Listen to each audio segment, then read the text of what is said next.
इकडे मथुरेमध्ये शिवला आणि गोकुळामध्ये गवळण सांगते गवळ दिला आणि पुत्र झाला येशू दिला. आनंदी आनंद गोकुळीच्या सुखा अंत पार नाही देखा.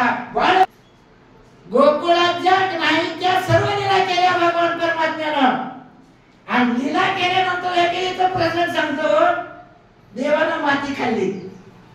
काय सांगायचं तात्पर्य लीला दाखवायच्या होत्या. चरित्र ते उच्चारावे देवे केले गोकुळी. माती खाल्ल्यानंतर बैरामनाथानं चाली सांगितली. कानाला धरलं. माती खाल्ली का? कृष्णानं सांगितलं नाही आई ग आई नाही खाल्ली ग माती. बैरामनाथाला म्हणले खोटं बोलतो. आणि सगळी जी मंडळी आहेत ना मित्रमंडळी काय म्हणतात तुझ्या घरचं दूध दही लोणी घेऊन ये आणि मी नाही आणलं की मला त्या ठिकाणी माझ्या खोड्या सांगतात मी काही माती खाल्ली नाही. सांगायचं काय तात्पर्य देवाचं रूप निर्माण झालं. आणि अशा वेळेस देवानं काय केलं गोकुळातल्या लीला संपल्या. मथुरेला गेले. कंसाला मारलं. कंसाला मारून ज्या वेळेस आपल्या आई आणि वडिलांची सुटका करण्यासाठी देव गेले त्यावेळेस यशोदेवकीच्या डोळ्याला पाणी आलं. कृष्णा मी तुझी आई रे आणि तुझी आई तू माझ्या ठिकाणी जन्माला असताना माझ्या उदरामध्ये तरी सुद्धा मला सोडवण्यासाठी 14 वर्ष लागलं. किती? 14 वर्ष. काय म्हणजे तू पोटाला एवढं दुःख मला भोगावं लागलं. आई जो जो कर्म करेगा वैसा फल देगा भगवान ये है गीता का ज्ञान. कारण तुला सांगतो दिव्य दृष्टी दिली. आई तू म्हणले मागच्या जन्मामध्ये कोण होती म्हणले कैकेयी होती. कैकेयी आणि वसुदेव म्हणजे राजा दशरथ होता. आणि तुम्ही मला 14 वर्ष वनवासाला पाठवलं. त्या पापाची फेड म्हणून तुम्हाला 14 वर्ष जेलमध्ये राहावं लागलं. म्हणून या जन्मी तरी पुण्य करा. प्रारब्ध हे कुणाच्या बापाला चुकत नाहीये. त्याच्यासाठी नेहमी संत महात्म्याचं ऐकावं. घर ज्या वेळेस आपण घराचं बांधकाम सुरू करतो त्यावेळेस घर बांधेपर्यंत टेलर गावंड्याचं ऐकावं. कोर्टाचा वाद असेल तर निकाल लागेपर्यंत वकिलाचं ऐकावं. जोपर्यंत लग्न होत नाही तोपर्यंत कुणाचं ऐकावं? आईचं. लग्न झाल्यानंतर बायकोचं. आणि जीवनाचा उद्धार करून घ्यायचा नसेल तर मरेपर्यंत संतांचं ऐकावं. म्हणून संतांनी काय सांगितलं? कारण जे संतांनी सांगितलं कारण राम कृष्ण हरी विठ्ठल केशवा मंत्र हा जपावा सर्व काळ यावी आणि कास्ता पैसादन वाहत शान विठोबाची पांडुरंगाची शपथ घेऊन सांगतो. फक्त काय करा रामकृष्ण हरी म्हणा संतांचं ऐका आणि त्या संतांच्या विचाराची देवाणघेवाण करण्यासाठी सप्त्याचं नियोजन. आणि त्याच्यामध्ये योगायोगाची गोष्ट आहे. कारण पुन्हा पुन्हा कीर्तन पुन्हा पुन्हा भजन पुन्हा पुन्हा त्या ठिकाणी तेच सप्ताह तेच नामसंकीर्तन का पडले वळण इंद्रिया सकळा भाव तो निराळा नाही तुझा पांडुरंग आणि पांडुरंग म्हणी रामकृष्ण नामी. अशा प्रकारचं हे प्रभू रामचंद्राचं देवाचं नाव कोणत्या देवाचं घ्या. जसं ज्याला जे आवडेल ते. एखाद्याला जेवणाच्या पदार्थामध्ये कुणाला पुरी आवडेल कुणाला शिरा आवडेल कुणाला त्या ठिकाणी लाडू आवडतील कुणाला काही आवडेल. परंतु काही आवडू द्या. जसं पीठ एकच आहे गव्हाचं तसं कोणत्या देवाची भक्ती करा. कारण कोणत्या देवाची भक्ती करण्यापेक्षा जो षड्गुण ऐश्वर्य संपन्न देव आहे त्या भगवंताची सेवा करा. जसं दारामध्ये जर भिकारी आला ना तर त्याला मुठभर ज्वारी पीठ भाकरी वाढण्याचा अधिकार घरच्या सगळ्या माणसाला असतो. पण जर तुम्हाला जीवाचा उद्धार करून घ्यायचा असेल आलेल्या पावल्याला जर पैसे पाहिजे असतील तर काय होण्याची गाडी घ्यावा.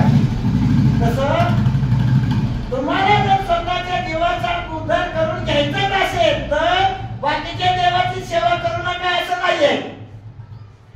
करा परंतु सगळ्याचा देवाचा देव म्हणजे तो भगवान परमात्मा नाही गणविला नाही बैसविला आणि भेटी लागी आला पुंडलिकाच्या. लोपलेलं ज्ञान होतं लोपले ज्ञान जगी ही तर मेहनती कोणी अवतार पांडुरंग ठेवले ज्ञाने आजची ज्ञान राजा.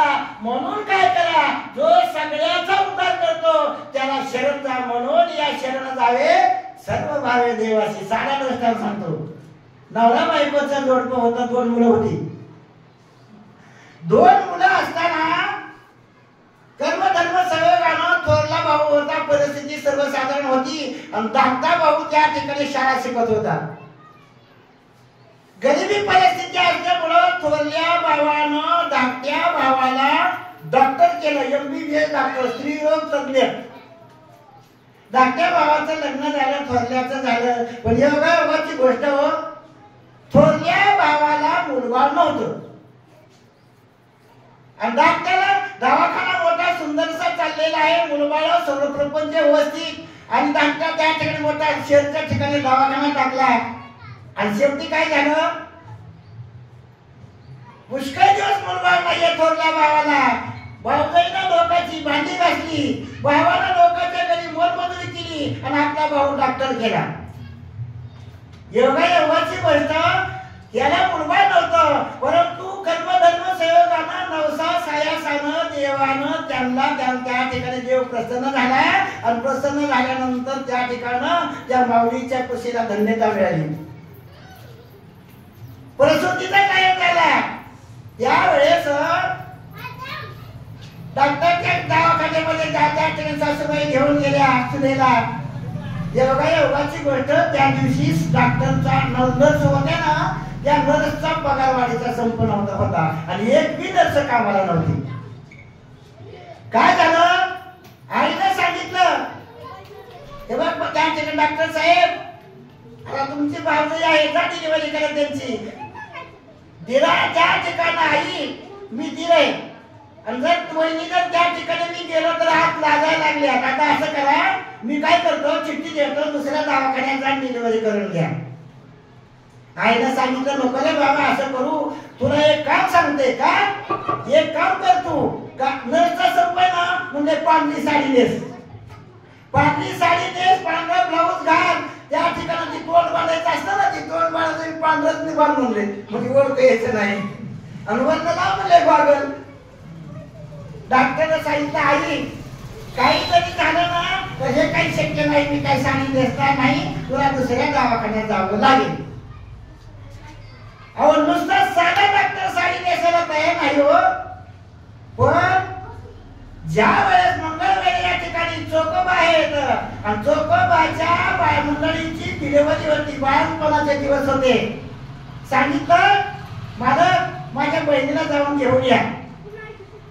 चोकोबा निघाले, पण रस्त्याने जाताना दिंडी चालली होती. ज्ञानोबा तुकाराम, ज्ञानोबा तुकाराम, वैष्णवा संगती सुख वाटे जीवा, अनेक वै देवा काही नेले.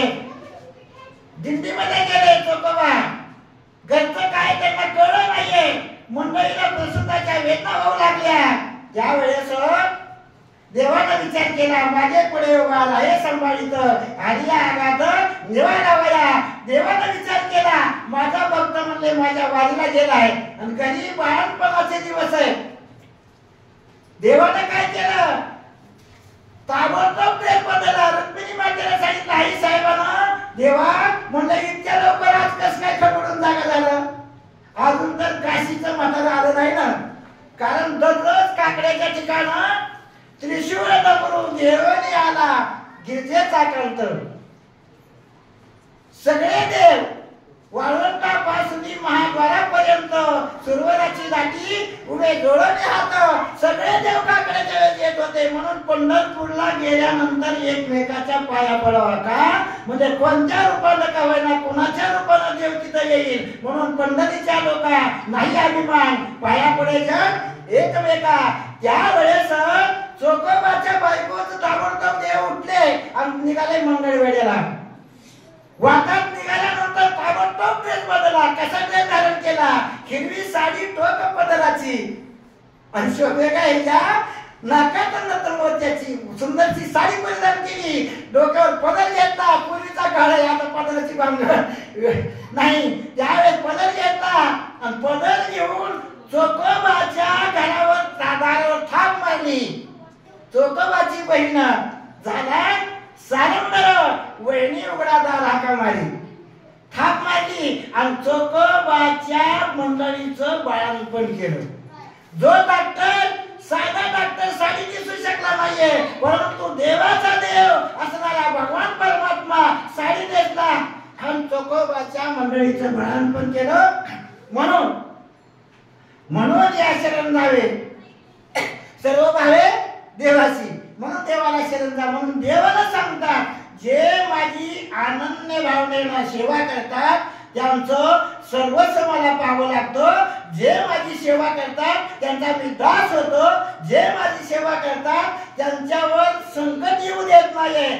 संकट येणार हो, संकट येणारच, पण आल्यानंतर त्या संकटाचं निवारण स्वतः भगवान परमात्मा करतात. कशामुळं? म्हणून माऊली सांगतात, अनन्य चिंतयन्तो मां हे जना परिउपासते तेषां नित्याभियुक्तानां योगक्षेम वहाम्यहम्.